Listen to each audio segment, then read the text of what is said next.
আসসালামু আলাইকুম, welcome to my channel. কেমন আছেন বন্ধুরা? আশা করি সবাই ভালো আছেন। আমরা আলহামদুলিল্লাহ ভালো আছি। আজকে সকাল থেকে ভিডিওটা শুরু করলাম। আজকে সকালে আমরা রুটি বানাবো আর চা তৈরি করব। তো এভাবে সকালটা আজকে শুরু করতে যাচ্ছি। কোথা থেকে শুরু করব কিছুই বুঝতে পারছি না। মোবাইলটা হাতের সামনে নিলে মানুষগুলোর আর্তনাদ, বাচ্চাদের অসহায় চোখ, বৃদ্ধদের অশ্রুসিক্ত চোখ মুখ দেখলে আর কোনো কিছুই ভালো লাগে না। সর্বনাশা এই প্রাণে বন্যা এক নিমিষে মানুষের সব স্বপ্ন, সব আশা ভরসা সব ভাসিয়ে নিয়ে যাচ্ছে। চোখের সামনে ঘর বাড়ি, পশু পাখি, হাঁস মুরগি, একটা সংসার কিভাবে ধ্বংস হয়ে যাচ্ছে, এটা যার যাচ্ছে সেই বুঝতে পারছে আসলে এর বেদনা কতটুকু। আমরা দূর থেকে হয়তো বা দেখছি, কষ্ট পাচ্ছি, চোখ থেকে অশ্রু গড়িয়ে পড়ছে ঠিকই, কিন্তু যাদের যাচ্ছে তাদের যে ভিতরে কিরকম কষ্ট হচ্ছে, কেমন দুমড়ে মুচড়ে যাচ্ছে সেটা কিন্তু আমরা বুঝতে পারছি না। হয়তো বা পারছি কিছুটা, তারপরেও তাদের মতো এতটা কষ্ট আমরা অনুভব করতে পারছি না। আসলে দেখা যায় কি, আমরা নিজেদের পাওয়া না পাওয়া গুলোকে নিয়ে এতটাই ব্যস্ত থাকি, এতটাই চিন্তা করি যে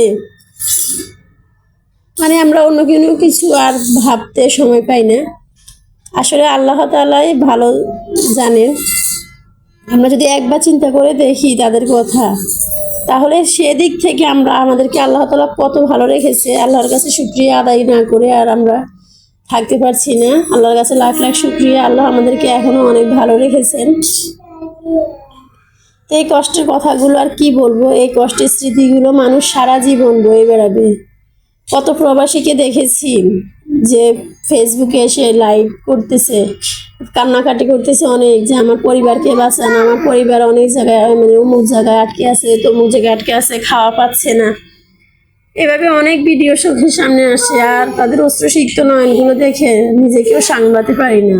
বিশ্বাস করবে না, এত খারাপ লাগে যে কি বলবো বুঝতে পারি না।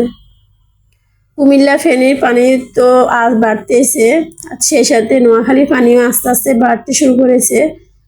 শুনলাম যে অনেকের ঘরে আসলে উঠে গেছে, আমাদের ঘরেও উঠে গেছে পানি। তো কি বলবো, সবই আল্লাহ তাআলার ইচ্ছা। আল্লাহ চাইলে সবাইকে ভালো রাখতে পারেন। দূর থেকে শুধু তাদের জন্য দোয়া করা ছাড়া আর কিছুই করার নেই আমার।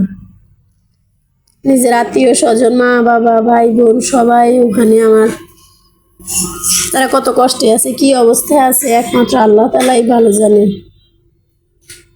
কত মানুষকে দেখতেছি যে ভেসে যাচ্ছে, কত বাচ্চারা, কত লাশ, কত পশু পাখি পানির স্রোতের সাথে ভেসে যাচ্ছে।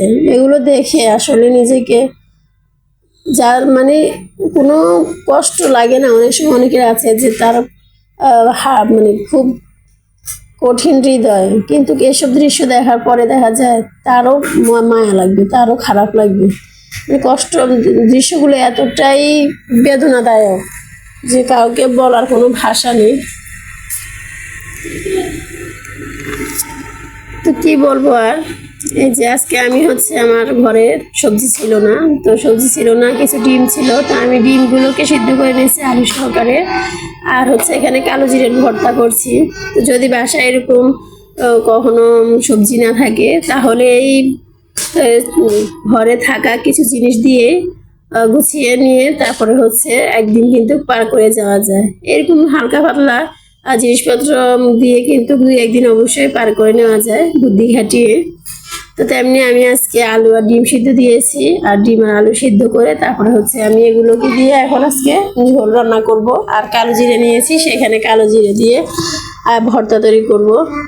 তো দেখতে পাচ্ছেন ডিমগুলো কিন্তু একটু ফাটা ফাটা ছিল, তো আমি একটা পলিথিনের ভিতরে পেঁচিয়ে পেঁচিয়ে ডিমগুলোকে সিদ্ধ করে নিয়েছি। আর এদিকে দেখছি আমার ছেলে কপালে বাড়ি দিচ্ছে আর ডিমটাকে ছিলছে। তো এই টেকনিকটা দেখে আমি খুবই আমার হাসি পাচ্ছিল। তো দেখলাম, বললাম যে তুমি এটা কোত্থেকে শিখছো? তো কি আর বলবে, যে ইউটিউবে দেখে, যে শর্টস ভিডিওগুলোতে দেখে, তো ওখান থেকে দেখে শিখেছি আর কি। তো এই কড়াইটাতে আমি সবসময় সব কিছু রান্না করি, বেশিরভাগ সময় রান্না বান্না করা হয় আমার এটার ভিতরেই। তো দেখা যায় ডিম কিন্তু সিদ্ধ করে ভাজতে গেলে কিন্তু দেখা যায় যে ডিমগুলো কিন্তু কড়াইতে লেগে যাওয়ার সম্ভাবনা অনেক বেশি থাকে। তো যদি আপনারা তেলের মধ্যে এভাবে একটু লবণ আর হচ্ছে একটু হলুদ দিয়ে কড়াইটা একটু ভালো করে তাতিয়ে নেন, তাহলেই দেখতে পাবেন যে ডিমগুলো আর একদমই লাগবে না, কড়াইতে সুন্দরভাবে ভাজা হয়ে যাবে। তো দেখতে পাচ্ছেন ডিমগুলো কিন্তু একদমই লাগেনি। আর যদি আমি কড়াইটাকে এমনি গরম করে তেল দিয়ে তারপর দিয়ে দিতাম, তাহলে দেখা যেত কি ডিমটা আসলে ভেঙে যাচ্ছে বা তলা মানে পাতিলে লেগে যাচ্ছে। তো এই যে সুন্দর একটা টিপস আপনাদেরকে আজকে জানিয়ে দিলাম, যদি কারো না জানা থাকে আপনারা অবশ্যই জেনে নিয়েছেন। তো এর মধ্যে আমি পেঁয়াজ কুচি দিয়ে এখন হচ্ছে রান্না করে নেব ডিমগুলোকে। আর এর আগে আমি হচ্ছে এখানে পেঁয়াজ রসুন আর হচ্ছে একটু জিরা দিয়ে একটা ভাজা মশলা তুলে নিয়েছি। ওইটা হচ্ছে দিলে অনেক ভালো লাগে, সুন্দর একটা ঘ্রাণ হয়। তো সেটা আমি আগে তুলে নিয়েছি। আর এখন হচ্ছে একটু পেঁয়াজ দিয়ে তারপরে হচ্ছে এর মধ্যে মশলা দিয়ে কষিয়ে তারপরে আমি ডিমগুলোকে রান্না করব। আর ডিমটা আমি একদম মাখা মাখা করবো না, কারণ সবসময় তো আর মাখা মাখা ভালো লাগে না। আর আজকে যেহেতু তেমন কোনো সবজি নেই, অন্য কিছু রান্নাও করিনি, তো সেজন্য একটু ঝোল ঝোল রান্না করব, যাতে করে বাচ্চারা ঝোল দিয়ে সুন্দরভাবে খেতে পারে।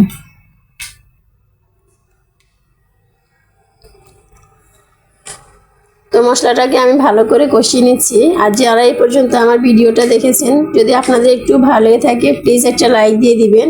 আর আমার চ্যানেলে যদি নতুন হয়ে থাকেন প্লিজ আমাকে একটু সাবস্ক্রাইব করে সামনে এগিয়ে যেতে সাহায্য করবেন।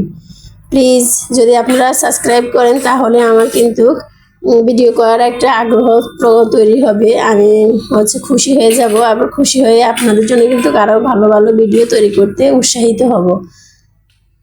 তো আশা করি যারা এখনও চ্যানেলটি সাবস্ক্রাইব করেনি, যারা আমার ভিডিওটি দেখছেন, তারা প্লিজ আমার চ্যানেলটিকে সাবস্ক্রাইব করবেন। আর ভিডিওটি ভালোই থাকলে অবশ্যই একটা লাইক দিয়ে দিবেন। তো এখানে আমি একটু পানির মধ্যে আলুটাকে ভেঙে নিয়েছি, যেহেতু আলুটা সেদ্ধ করা আর মশলাটা আমি কষিয়ে নিয়েছি। তো আর আলুটাকে কষাইনি, এর মধ্যে পানি সহকারে দিয়ে দিয়েছি। এভাবে করে কিন্তু রান্না করলে একদিন কিন্তু সুন্দরবনতে অনায়াসে সুন্দরভাবে দিনটা পার হয়ে যায়, সুন্দরভাবে খাওয়া যায়। আর কালো জিরার ভর্তাটা আমি মাঝে মধ্যেই করি, কারণ হচ্ছে আমার ঘরে আমার ছেলে মেয়েরাও পছন্দ করে, আমার হাজব্যান্ডও পছন্দ করে কালো জিরার ভর্তাটা। তো আমরা মাঝে মধ্যে এইভাবে কালো জিরার ভর্তাটা তৈরি করি। মরিচ রসুন পেঁয়াজ এগুলোকে পাটায় পিষে নিয়ে, কালো জিরাটাকে পিষে নিয়ে তারপর হচ্ছে কি আমি এটা ভর্তাটা তৈরি করে নিয়েছি। তো রেডি হয়ে গেল আমার কালো জিরার ভর্তা আর ডিম আলুর তরকারি। সবাই ভালো থাকবেন, সুস্থ থাকবেন। আল্লাহ হাফেজ, আসসালামু আলাইকুম।